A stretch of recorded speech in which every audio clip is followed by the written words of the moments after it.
WhatsApp तो आप सबने यूज किया होगा, राइट? आसान है इसीलिए ठीक है। आप में से कुछ लोग जो लाइक 2008 7 8 के टाइम पे मोबाइल, जो बटन वाला मोबाइल, ये सब यूज कर रहे थे, उनको याद होगा कि that at that time S M S was the main instant messaging का चैनल, है ना? तो एसएमएस की जो कंपनियां हैं, चाहे एयरटेल हो चाहे बीएसएनएल हो, कोई भी हो, वो क्या करती थी? पैसे लेती थी, एसएमएस भेजने का पैसा लगेगा, मान लीजिए 1 रुपया लगेगा पर एसएमएस। ठीक है? तो जैसे ही न्यू ईयर आया, तो न्यू ईयर के दिन वो एक्स्ट्रा चार्ज लेंगे, प्रीमियम लेंगे। ठीक है? आप हैप्पी दिवाली करने जाओगे, पता चला कि 1.5 रुपये ले लिया। महंगा कर देते थे वो। नेटवर्क डाउन हो जाते थे, मैसेज ही नहीं जा रहे। फिर उन्होंने प्रीमियम सर्विस लाई कि इतना लोड है तो हम पैसा ज्यादा लेंगे। और लोग बेचारे लगे पड़े हैं उसी में भेजने में, और उनका वो रिचार्ज खत्म हो रहा है। सो ये जो एसएमएस का फंडा था, इसको डिसरप्ट कर दिया इंडिया में व्हाट्सएप ने। आपके पास अगर इंटरनेट है, आप फ्री में भेजो मैसेज, कोई भी लोड आए कोई टेंशन नहीं। तो इंडियन मार्केट में व्हाट्सएप जो है बिल्कुल फैल गया, बिकॉज अच्छा खासा सेव कर रहे थे लोग इसके थ्रू। ठीक है? थोड़ी सी अगर हिस्ट्री हम लोग समझे व्हाट्सएप की, तो 2009 में आया। 2009 में व्हाट्सएप बनाया दो लोगों ने। वो दो लोग याहू में काम करते थे। तो याहू में काम करते करते उन्होंने ये प्रोजेक्ट शुरू किया, धीरे से जॉब छोड़ा, और फिर फुल टाइम अपना इसके ऊपर देने लग गए। The name of this application was WhatsApp. लोग बोलते हैं ना व्हाट्सएप, क्या चल रहा है? मेरा उसी से ये बना हुआ है व्हाट्सएप। तो उन्होंने एक्चुअली में ये नाम से बनाया था 2009 में। और बड़ा ही सिंपल फंडा था उनका, आप अपने मोबाइल पे डाल दो कि आपकी जिंदगी में क्या चल रहा है। आपके फ्रेंड्स को पता चल जाएगा थ्रू पुश नोटिफिकेशन कि आपकी जिंदगी में क्या चल रहा है, बस। जैसे मान लीजिए आई एम ट्रैवलिंग, दोस्तों को पता चल गया यू आर ट्रैवलिंग। इतना ही काम था इसका, वहां से इसकी शुरुआत हुई थी 2009 में। लेकिन जैसे मैंने बताया ना कि इंडियन मार्केट और सेम कंडीशन ब्राजील की थी। वहां पे भी जो कंपनियां थी एसएमएस की, वो बहुत पैसा चार्ज कर रही थी। तो ब्राजील भी मतलब एक बड़ा कंट्री है, पॉपुलेशन वाइज भी काफी लोग हैं। तो इंडिया और ब्राजील में व्हाट्सएप बिल्कुल फैल गया। नंबर ऑफ यूजर्स बढ़ने लग गए। इतने बढ़ गए कि 2014 में, कितने साल हो गए? 5 साल। 5 साल बाद व्हाट्सएप की वैल्यूएशन हो गई $1.5 बिलियन। इतनी इसकी वैल्यूएशन हो गई। वैल्यूएशन मतलब जितने नंबर ऑफ यूजर्स आए, क्योंकि एक अठन्नी भी नहीं कमा रहा था ये। व्हाट्सएप पे आज तक ऐड नहीं चलते। व्हाट्सएप की इनकम 2014 में नील बट्टे सन्नाटा थी। 1 रुपया नहीं कमा रहा था ये। लेकिन सर्विस प्रोवाइड कर रहे थे, इन्वेस्टर्स पैसा दे रहे थे, और कंपनी चल रही थी। ठीक है? 2014 में मार्क जुकेबर्ग ने डील फाइनल किया, और इस कंपनी को, व्हाट्सएप को, $19 बिलियन में खरीद लिया, जो कि अभी तक की हिस्ट्री में सॉफ्टवेयर एक्विजिशन में one of the largest acquisition. $19 billion. ऐसे सुन के तो आपको नंबर लग रहा होगा, ठीक है 19 बिलियन ले लिए, तुम ले लिए क्या कर लोगे, है ना? ऐसा लग रहा होगा। आप अगर इसको थोड़ा सा फिगर आउट करिएगा कंपेयर करके कि ये अमाउंट कितना है, तो जो कंपनियां बड़े बड़े एरोप्लेन बनाती हैं, वो भी इतने में ना बिके जितने में एक सॉफ्टवेयर बिका व्हाट्सएप। ठीक है? Just to give you an idea. पहले तो आपको ये बता दूं मैं कि कोई कंपनी जब बिकती है ना, तो ऐसा नहीं होता कि भाई आपने बनाया है कंपनी को तो ये लो 19 बिलियन, ये ट्रक भर के पैसे आ गए। तो नहीं। जब 19 बिलियन में व्हाट्सएप बिका, तो उसमें से $4 बिलियन कैश ट्रांजैक्शन था। मतलब इतना कैश मिला होगा, कैश मतलब ऑनलाइन इमीडिएट आपको पैसा मिल गया। कैश थोड़ी पे कर रहा हूँ, माँ बोरी बांध के ला रहा है, ऐसा थोड़ी हो। तो कैश मतलब इमीडिएट पैसा आपको मिला। 12 बिलियन, $12 बिलियन का जो भी इन्वेस्टर्स थे, जो भी लोग थे जिनका पैसा लगा हुआ था, इंक्लूडिंग फाउंडर्स, उनको परसेंटेज वाइज फेसबुक का स्टॉक मिला, फेसबुक का स्टॉक शेयर मिले। जो भी शेयर का रेट चल रहा होगा उसके हिसाब से नंबर ऑफ शेयर्स आपको मिल जाएंगे। और ये हो गया 16।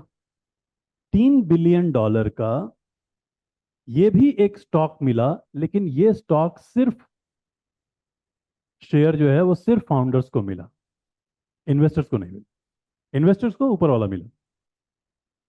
ठीक है। तो जब व्हाट्सएप बिका, ये उसका स्प्लिट है, ऐसा ट्रांजैक्शन हुआ। तो just give you an idea कि ये कितना पैसा है। पैसा तो मिल गया, पर कितना है?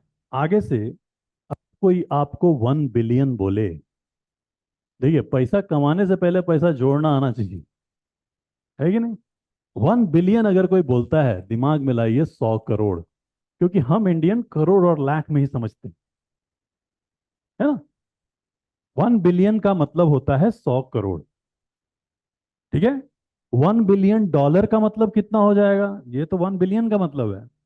$1 बिलियन का मतलब आज के हिसाब से इसको 80 से मल्टीप्लाई कर दीजिए। अगर मैं 80 रुपीज पकड़ता हूँ एक यूएसडी, अभी तो 85 हो गया आसपास, है ना? फिर भी हम 80 रुपीज पकड़ रहे हैं फॉर सिंप्लीफाइंग द कैलकुलेशन। तो इसका मतलब 1 billion is equal to 8,000 crore रुपए। ठीक है। 4 बिलियन कैश मिले थे इमीडिएट। तो $4 बिलियन का मतलब कितना हो गया? 32,000 करोड़।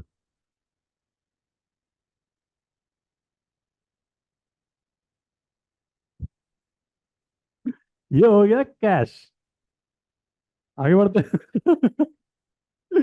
ये हो गया जो इंस्टेंट व्हाट्सएप बनाने वालों को मिला। और जिस वक्त व्हाट्सएप को बेचा गया, व्हाट्सएप की टीम कितनी थी? कितने लोग काम करते होंगे व्हाट्सएप 5 से 10। पे? हाँ, इट इज लेस देन 30 लोगों की टीम थी मात्र। ठीक है। और 32,000 करोड़ ये इमीडिएट मिला। ये मिलना, कैश मिलना, कई केसेस में नुकसान होता है।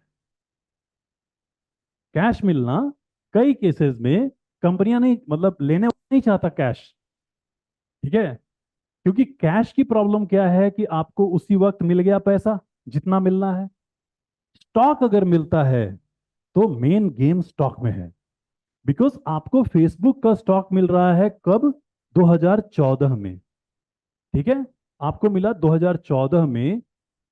अगर हम दोनों मिला दें तो $15 बिलियन का स्टॉक।